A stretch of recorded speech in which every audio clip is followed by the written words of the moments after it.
হ্যাঁ, যে বিষয়টি না বললেই নয়, অনেক চিন্তা ভাবনার পর দেশের রাজনীতির প্রেক্ষাপটে অনেক চড়াই উতরাই করে যে ধরনের উত্তাপ ছড়িয়েছিল, সেই উত্তাপ হঠাৎ করে মাত্র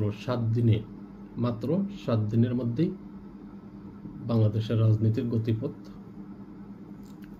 ঘুরে গেল। কিভাবে ঘুরে গেল? মাত্র ১ সপ্তাহের ব্যবধানে বাংলাদেশের রাজনীতিতে ঘটে গেল এক নাটকীয়তা।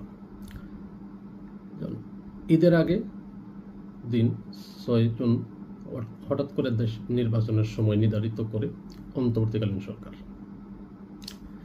এরপর রাজনৈতিক অঙ্গনে শুরু হয় বিতর্ক, ক্ষোভ আর দলীয় চাপ। সর্বশেষ ১৩ জুন লন্ডনে বিএনপির ভারপ্রাপ্ত চেয়ারম্যান জনাব তারেক রহমানের সাথে অন্তর্বর্তীকালীন সরকারের প্রধান উপদেষ্টা ডক্টর মোহাম্মদ ইউনূসের যে বৈঠক হয়েছে, সেই বৈঠকে পাল্টে যায় পুরো দৃশ্যপট, আর তাতেই রাজনীতিতে যুক্ত হয় এক নতুন মাত্রা।